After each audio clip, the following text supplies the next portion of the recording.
Good morning students. हम क्या पढ़ने जा रहे हैं? हम आज स्टार्ट करेंगे एक न्यू चैप्टर स्टार्ट करने जा रहे हैं, कैपेसिटर। क्या स्टार्ट करने जा रहे हैं?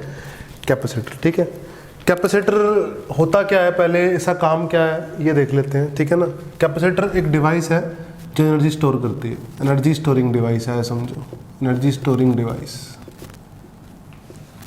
ठीक है ना, जब हमें एकदम से बहुत ज़्यादा एनर्जी चाहिए होती है ना, जब हमें एकदम से बहुत ज़्यादा एनर्जी चाहिए होती है तब वहाँ कैपेसिटर काम आता है। वहाँ क्या काम आता है बेटा? कैपेसिटर काम आता है। जैसे अगर सिंपल सी बात करी जाए तो फ्लैश देख लो आप, कैमरे की फ्लैश में एकदम से बहुत ज़्यादा लाइट आती है। बेटा कैमरे की फ्लैश में जैसे हम बटन क्लिक करते हैं उस टाइम एकदम से बहुत ज़्यादा लाइट आती है। ठीक है, बहुत ज़्यादा लाइट आने का कारण क्या है? वो बैटरी इतने वोल्ट की नहीं है कैमरे के अंदर कि वो एकदम से इतनी लाइट प्रोड्यूस कर दे, फ्लैश प्रोड्यूस कर दे एकदम से इतनी। ठीक है, तो हो क्या रखा है उसके अंदर, कैमरे के अंदर एक कंडेंसर लगा हुआ है छोटा सा।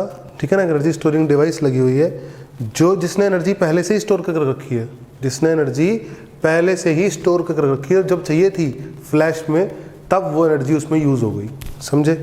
तो कैपेसिटर कहाँ लगता है? फ्लैश लाइट में। अच्छा, पंखे में लगता है एकदम से। आपने देखा होगा जैसे आप झूला झूलते हैं, है ना, झूला झूलाए, सिंपल मान लो किसी को झूला दें तो पहला एकदम मारने में, झूला देने में ज़्यादा फोर्स लगेगा। उसके बाद हम देखते हैं कि जैसे पहला हमने चक्कर दिया, फिर दूसरा दिया, फिर तीसरा दिया, उसके बाद हल्का सा फोर्स देना है और स्विंग होगा। बोलो सही बात है कि नहीं है? तो इनिशिएशन करने के लिए एकदम से ज़्यादा एनर्जी चाहिए थी। सिमिलर काम होता है पंखे में। पंखे के अंदर क्या है बेटा? कंडेंसर लगा होता है इस टाइप का कुछ। पंखे के अंदर क्या लगा होता है? फैन के अंदर कंडेंसर लगा होता है कुछ इस टाइप का। ठीक है ना, और उसके अंदर ऐसे इस टाइप का कुछ कंडेंसर लगा होता है, आपने देखा भी होगा इसको। इसी को कैपेसिटर बोलते हैं। ठीक है ना, ये फैन के अंदर लगा होता है, कंडेंसर बोलते हैं इसको। जो इलेक्ट्रीशियन होते हैं इसको कंडेंसर का नाम देते हैं। ठीक है, ये क्या काम करता है? एकदम से पंखा घुमाने के लिए ज़्यादा एनर्जी लगती है ना, वो कहाँ से आती है? कंडेंसर से आती है। ठीक है, और इसने क्या कर रखा है? एनर्जी स्टोर कर रखी है। अब एनर्जी किस फॉर्म में स्टोर कर रखी है, किस तरीके से एनर्जी स्टोर कर रखी है, वो सब बातें भी करेंगे। पहले हम मतलब समझ रहे हैं कैपेसिटर है क्या चीज़। कैपेसिटर एक एनर्जी स्टोरिंग डिवाइस है। ठीक है ना, और एनर्जी स्टोर कर रखता है। जहाँ अचानक से एकदम से ज़्यादा एनर्जी चाहिए होती है वहाँ यूज़ कर लेते हैं हम। जैसे कैमरे की फ्लैश लाइट हो गया, कंडेंसर हो गया, फ़ैन के अंदर, किसी बड़ी बड़ी मोटर्स के अंदर लगा होता है कंडेंसर, कैपेसिटर। ठीक है ना, एकदम से ज़्यादा एनर्जी से घुमाने के लिए, स्टार्टिंग में पानी चढ़ाने के लिए क्या लगता है? कंडेंसर। वहाँ पे शुरू में ज़्यादा एनर्जी चाहिए होती है तो वहाँ पे कंडेंसर की ज़रूरत होती है। ठीक है ना, अब बात आती है कि ये जो एनर्जी स्टोर है, ये कैपेसिटर के अंदर एनर्जी स्टोर है कैसे? ये कैपेसिटर है किस चीज़ का बना हुआ? कैसे कैसे हो सकते हैं कैपेसिटर्स? ये सब आपके दिमाग में आ रही होंगी बातें, है ना। तो अगर मैं बात करूं तो मैंने क्या किया, एक सिंपल कनेक्टर लिया। आप ध्यान से देखना इस बात को, आइसोलेटेड कनेक्टर लिया। ठीक है, ऐसा समझो, ये आइसोलेटेड कंडक्टर लिया। आप सब जानते हैं कि इस कनेक्टर पे चार्ज देने पे, इस कनेक्टर पे चार्ज दिया तो चार्ज डिस्ट्रीब्यूट हो गया। किसके अकॉर्डिंग डिस्ट्रीब्यूट हो गया बताओ? Sigma inverse to R rule के अकॉर्डिंग। यहाँ थोड़ा ज़्यादा चार्ज आ गया क्योंकि यहाँ कॉर्नर है। Sigma inverse to R rule के अकॉर्डिंग चार्ज स्टोर हो गया क्या नहीं हो गया? चार्ज कर दिया हमने इस कनेक्टर को। अब क्या होगा? इस कनेक्टर के आसपास एक इलेक्ट्रिक फील्ड जनरेट हो चुकी है रीजन ऑफ स्पेस में। और कहाँ जाकर टर्मिनेट हो रही है वो? इन्फिनिटी तक। बोलो कहाँ टर्मिनेट हो रही है? इन्फिनिटी पे टर्मिनेट हो रही है कि नहीं हो रही है? ये electric field, electric lines of force कहाँ टर्मिनेट हो रही है? इन्फिनिटी पे टर्मिनेट हो रही है। ठीक है, और कंडक्टर है तो उसकी वजह से जो लाइंस हैं वो क्या हैं? परपेंडिकुलर है। क्या है बेटा? परपेंडिकुलर है सरफेस के। सरफेस की क्या है? परपेंडिकुलर लाइंस निकल रही है। तो बेसिकली एक एनर्जी स्टोरी तो हो रखी है रीजन ऑफ स्पेस में। बेसिकली एक रीजन ऑफ स्पेस में क्या हो रखी है? एनर्जी स्टोरी तो हो रखी है। ठीक है ना, तो ये आइसोलेटेड कंडक्टर कैपेसिटर की तरह बिहेव कर सकता है। ठीक है, इसकी कैपेसिटी भी निकाल सकते हैं हम। इसकी क्या निकाल सकते हैं हम? कैपेसिटी या कैपेसिटेंस, कैपेसिटी ऑफ कंडक्टर, ऐसे समझो, या फिर कैपेसिटेंस। ठीक है ना, सही है, पक्का, कोई दिक्कत वाली बात नहीं है। कैपेसिटी ऑफ कंडक्टर या फिर कैपेसिटेंस ये भी निकाल सकते हैं। तो बेसिकली हम चार्ज स्टोर कर रहे हैं, चार्ज ला के रख रहे हैं इसके ऊपर। ठीक है ना, कनेक्टर को चार्ज कर रहे हैं और कनेक्टर को चार्ज करने से कनेक्टर का पोटेंशियल डिफरेंस इंक्रीज हो रहा है, कंडक्टर का पोटेंशियल डिफरेंस इंक्रीज हो रहा है। कहाँ कहाँ में? सरफेस में। और फिलहाल बात करूँ तो इन्फिनिटी पर लाइन्स टर्मिनेट हो रही है ना, ये इलेक्ट्रिक फील्ड लाइंस सरफेस से लेकर कहाँ टर्मिनेट हो रही हैं? सरफेस से एमिनेट हो रही हैं और टर्मिनेट कहाँ हो रही हैं? इन्फिनिटी पर टर्मिनेट हो रही हैं, ठीक है ना। तो जितना ज़्यादा चार्ज बढ़ाओगे उतना ही ज़्यादा पोटेंशियल डिफरेंस होगा, पोटेंशियल डिफरेंस। फिलहाल बात करूँ तो डेल्टा वी लिख लो आप इसको, ठीक है ना। यहाँ पर वी एस से वी इन्फिनिटी हो सकता है कहीं किसी जगह पे थोड़े से हिस्से में इलेक्ट्रिक लाइंस ऑफ फोर्स हो, सही बात है कि नहीं है।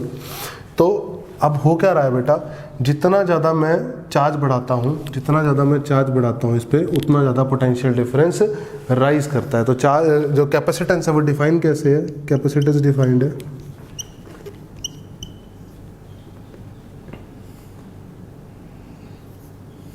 Capacity of body to hold charge, to hold charge. किसी बॉडी की कितनी कैपेसिटी है चार्ज को होल्ड करने की, किसी बॉडी की कितनी कैपेसिटी है चार्ज को होल्ड करने की, उसको बोलते हैं हम कैपेसिटेंस। क्या बोलते हैं? कैपेसिटेंस, सही है।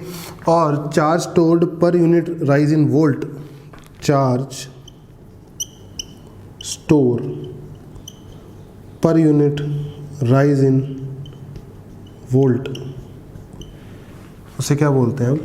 कैपेसिटेंस बोलते हैं किसी कंडक्टर का। क्या बोलते हैं? कैपेसिटेंस। कैसे डिफाइंड है? मतलब Q upon delta V defined है कैपेसिटेंस, सही है। Charge stored per unit rise in volt, सही है। मतलब जो हमने मान लो एक कुछ चार्ज हमने दिया कंडक्टर को, और वो चार्ज देने की वजह से उसका पोटेंशियल डिफरेंस कितना राइज कर गया? 1 वोल्ट से राइज कर गया। उसका पोटेंशियल डिफरेंस कितना राइज कर गया बेटा? 1 वोल्ट से राइज कर दिया। तो हमने क्या पढ़ा बेटा? Charge per unit rise in volt is what, एक टर्म डिफाइन कर दी कैपेसिटेंस। क्या डिफाइन कर दी? कैपेसिटेंस, या फिर कैपेसिटी ऑफ कंडक्टर, या फिर कैपेसिटी ऑफ कंडक्टर, ठीक है। अच्छा, इसमें कोई दिक्कत वाली बात नहीं है। अब 2 बातें होती है, मतलब maximum charge store on conductor,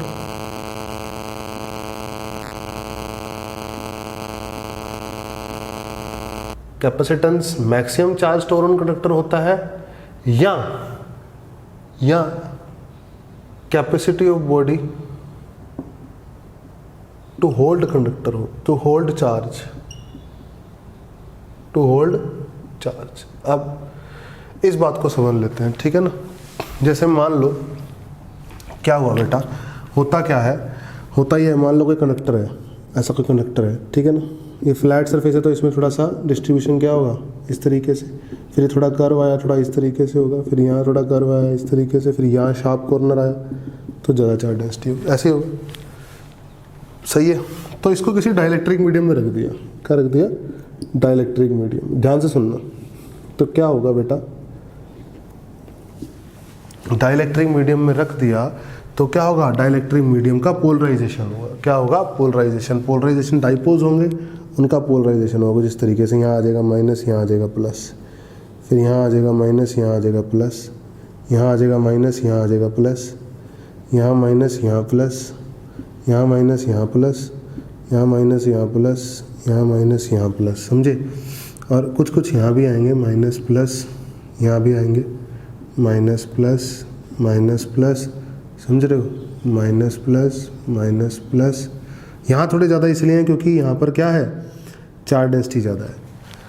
यहाँ पर चार्ज डेंसिटी क्या है? ज़्यादा। तो बेटा होता क्या है, ध्यान से सुनो, होता क्या है, ये नेगेटिव चार्ज दिख रहा है आपको, ये नेगेटिव चार्ज, ये पॉजिटिव कंडक्टर का जो पॉजिटिव चार्ज है, कंडक्टर का ऊपर जो पॉजिटिव चार्ज है, हाईली इलेक्ट्रिक फील्ड है, यहाँ पर हाई इलेक्ट्रिक फील्ड है बेटा। यहाँ इलेक्ट्रिक फील्ड लाइंस बहुत ज़्यादा होंगी, शार्प कॉर्नर है ना ये, यहाँ शार्प कॉर्नर की वजह से इलेक्ट्रिक फील्ड लाइंस क्या होंगी? बहुत ज़्यादा होंगी, बोलो।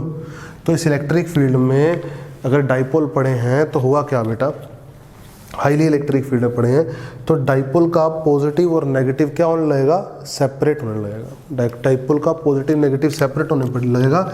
ये इलेक्ट्रिक फील्ड या फिर कंडक्टर पे पड़ा हुआ पॉजिटिव चार्ज ये नेगेटिव को लेना शुरू कर देगा, नेगेटिव आना शुरू हो जाएगा कंडक्टर के अंदर। समझ में आ रही हो? मीडियम के पास पास, मीडियम में जो बेसिकली कंडक्टर है, कंडक्टर के आसपास मीडियम है, ठीक है। अब जहाँ जहाँ शार्प कॉर्नर है वहाँ इलेक्ट्रिक फील्ड की स्ट्रेंथ बहुत ज़्यादा है, ठीक है ना। तो होता क्या है, हम चार्ज देते जा रहे हैं, ठीक है। अब देखते हम ये हैं कि जो मीडियम है उसका पोलराइजेशन हो रहा है, क्योंकि चार्ज है, चार्ज के पास है, चार्ज की वजह से कंडक्टर के आसपास क्या है, इलेक्ट्रिक फील्ड है, और डाइलेक्ट्रिक मीडियम एक इलेक्ट्रिक फील्ड में रख दिया हमने, तो क्या होगा, उसका पोलराइजेशन होगा। सही बात है, पोलराइजेशन होगा तो डाइपोल्स होंगे, उसके अंदर क्या होंगे, डाइपोल्स होंगे। मीडियम के अंदर क्या होते हैं, इलेक्ट्रिक डाइपोल्स होते हैं, बन जाते हैं ना इलेक्ट्रिक डाइपोल्स। बोलो कोई दिक्कत तो नहीं है उसमें, एटम्स है ना, पॉजिटिव नेगेटिव है, तो इलेक्ट्रिक डाइपोल्स होने की वजह से नेगेटिव एक तरफ इकट्ठा हो जाता है, पॉजिटिव एक तरफ इकट्ठा हो जाता है, तो उसको डाइपोल अरेंजमेंट बोलते हैं हम, ठीक है। तो होता क्या है, इलेक्ट्रिक फील्ड में, हाई इलेक्ट्रिक फील्ड में रखने की वजह से क्या होता है, वो पॉजिटिव नेगेटिव जो चिपके हुए थे डाइपोल की फॉर्म में थे, वो सेपरेट हो जाते हैं। क्या हो जाते हैं, सेपरेट हो जाते हैं। और कंडक्टर के ऊपर का जो पॉजिटिव चार्ज था, जो हाई इलेक्ट्रिक फील्ड थी, उसमें क्या होता है, आसपास का नेगेटिव का चार्ज उसके अंदर एंटर करना शुरू हो जाता है, उसके अंदर एंटर करना शुरू हो जाता है। तो यहाँ पर चार्ज क्या होने लगता है, थोड़ा थोड़ा पॉजिटिव चार्ज क्या होने लगता है, डिक्रीज होने लगता है। Positive charge start decreasing, charge start decreasing. सही बात है, पॉजिटिव चार्ज जो कंडक्टर के ऊपर था वो धीरे धीरे क्या होने लगता है, कम होने लगता है। सही है, तो यहाँ इसको बोलते हैं डाइलेक्ट्रिक ब्रेकडाउन। क्या बोलते हैं, डाइलेक्ट्रिक ब्रेकडाउन। सही है ना। तो इसका मतलब क्या है कि किसी कंडक्टर की कुछ ना कुछ एबिलिटी है ना, कि इससे ज़्यादा भैया स्टोरिंग नहीं हो सकती। इससे अगर हम बेसिकली कि हम क्या बोलना चाह रहे हैं कि कोई कंडक्टर कितना चार्ज होल्ड कर सकता है। अब यहाँ पे ये चार्ज नहीं होल्ड हो पा रहा ना बेटा, अगर डाइलेक्ट्रिक ब्रेकडाउन आ चुका है तो चार्ज नहीं होल्ड हो पा रहा ना कंडक्टर के ऊपर। कंडक्टर के ऊपर चार्ज होल्ड नहीं हो पा रहा। क्यों नहीं होल्ड हो पा रहा, क्योंकि आसपास का जो नेगेटिव है, आसपास का जो नेगेटिव जो सेपरेट हुआ था, पॉजिटिव नेगेटिव डाइपोल सेपरेट हुए थे, वो किस में आने लग गए, कंडक्टर के सरफेस में आने लग गए, तो चार्ज होल्ड नहीं हो पा रहा। ठीक है ना। तो बेसिकली कैपेसिटी डिफाइंड है capacity to hold charge, capacity to hold charge. समझे, पक्की बात है। तो डाइलेक्ट्रिक ब्रेकडाउन आने से पहले, जस्ट डाइलेक्ट्रिक ब्रेकडाउन आने से पहले, अगर डाइलेक्ट्रिक ब्रेकडाउन आ गया तो क्या होगा, कैपेसिटर चार्ज स्टोर होल्ड नहीं कर पाएगा, चार्ज को होल्ड नहीं कर पाएगा। तो हम maximum charge store on conductor नहीं बोलेंगे कैपेसिटी को, हम बोलेंगे कैपेसिटी होती है होल्ड चार्ज, चार्ज को होल्ड रख पाने की क्षमता। क्या होती है किसी कंडक्टर की, कैपेसिटी होती है। डिपेंड किस पे करती है ये, डिपेंड देखो डिपेंड किस पे कर रही है, एक तो डाइलेक्ट्रिक स्ट्रेंथ पे, किस पे डिपेंड कर रही है, dielectric strength of medium, dielectric strength of medium. देखो सोच के बताओ, अगर मीडियम की डाइलेक्ट्रिक स्ट्रेंथ ज़्यादा होगी, मतलब ये पॉजिटिव नेगेटिव ज़्यादा चिपके रहेंगे साथ साथ, इनकी पावर क्या होगी, ज़्यादा होगी, इनको इलेक्ट्रिक फील्ड कम सेपरेट कर पाएगी, तो इस कंडक्टर की चार्ज स्टोर करने के जो होल्ड करने की जो कैपेसिटी है, एबिलिटी है, वो बढ़ जाएगी कि नहीं बढ़ जाएगी, बिल्कुल बढ़ जाएगी। तो बेसिकली कैपेसिटी डिपेंड करेगी डाइलेक्ट्रिक स्ट्रेंथ पे, समझे। और किसी पे डिपेंड करेगी कैपेसिटी, देखो ध्यान से। अब देखो कॉर्नर है ना, अगर ये फ्लैट होता है, यहाँ पर थोड़े से फ्लैट है, तो यहाँ पर पोलराइजेशन होना फिर भी मुश्किल है। यहाँ पे नेगेटिव और पॉजिटिव का अलग अलग होना, इन दोनों का मतलब यहाँ पे नेगेटिव इसके अंदर घुस जाना, ये नेगेटिव इसके अंदर घुस जाना क्या है, टफ है। नेगेटिव इसके अंदर घुस जाना टफ है, यहाँ पर नेगेटिव इसके अंदर घुस जाना ईजी है, क्योंकि शार्प कॉर्नर पे इलेक्ट्रिक फील्ड की स्ट्रेंथ ज़्यादा होती है, समझ में आई। और फ्लैट सरफेस पे इलेक्ट्रिक फील्ड की स्ट्रेंथ क्या होती है, कम होती है। तो वो पॉजिटिव नेगेटिव, डाइपोल के पॉजिटिव नेगेटिव को सेपरेट नहीं कर पाते, अलग नहीं कर पाते, और पॉजिटिव चार्ज सराउंडिंग में लीक होने से बच जाता है। ठीक है ना, charge not get leak off, get leak of, ये पॉजिटिव चार्ज सराउंडिंग में लीक होने से बच जाता है। देखो अगर नेगेटिव इस पे आ जाएगा, है ना, तो ये पॉजिटिव थोड़ा थोड़ा कम होना शुरू हो जाएगा, नहीं हो जाएगा, पॉजिटिव कम होना शुरू हो गया, तो ऐसा ही बोल सकते हो कि पॉजिटिव चार्ज क्या हो रहा है, लीक ऑफ हो रहा है कंडक्टर से, कंडक्टर से क्या हो रहा है, लीक ऑफ। तो फ्लैट सरफेस के आस, फ्लैट सरफेस होने की वजह से लीक ऑफ होने के चांसेस कम है, बोलो। और अगर शार्प कॉर्नर होंगे तो चार्ज के लीक करने, कंडक्टर से चार्ज लीक करने के चांसेस क्या हैं, बहुत ज़्यादा हैं। समझ में आई मेरी बात। एक तो ये बात, डाइलेक्ट्रिक स्ट्रेंथ मीडियम की जितनी ज़्यादा होगी, उतना चार्ज के लीक करने की पावर क्या होगी, कम होगी। बोलो सही बात है, चार्ज लीक नहीं होगा, चार्ज लीक नहीं होगा। कंडक्टर की जो होल्डिंग कैपेसिटी है वो क्या होगी, चार्ज को होल्ड करके रखने की कैपेसिटी ज़्यादा होगी। समझ में आई। इस तरीके से डिफाइंड है हमारा कैपेसिटर। तो कैपेसिटर होता क्या है, किस चीज़ पे डिपेंड करता है। अच्छा मैं एक बात कहूँ, जैसे आप सिंपल पढ़ते थे, आपने याद होगा, ना कि सिंपल बोलूँ आपको, तो कैपेसिटर होगा, जब इसको हम प्रोपोर्शनलिटी का साइन हटाएंगे तो आएगा कांस्टेंट डेल्टा वी। तो charge per unit potential rise in potential difference is capacitance, यही तो बोला मैंने, charge per unit rise in potential difference is what, capacitance. अच्छा ये बताओ ये कांस्टेंट है कि नहीं है, ये क्या है, कांस्टेंट। तो ये कांस्टेंट क्या चार्ज पे डिपेंड करता है, नहीं। क्या पोटेंशियल डिफरेंस पे डिपेंड करता है, नहीं। अगर हम लिखें खुद सोच के देखो, y directly proportional to x लिखूं और मैं लिख दूं y इक्वल टू 2x, उसके बाद क्या 2 y पे डिपेंड कर रहा है, नहीं। 2 क्या x पे डिपेंड कर रहा है, नहीं। 2 is independent of y and x। Similarly this capacitance is independent of charge and potential difference. Capacitance charge पे डिपेंड नहीं करती भाई, कैपेसिटेंस होती है चार्ज को होल्ड करने की एबिलिटी। समझ में आई? Capacitance is independent of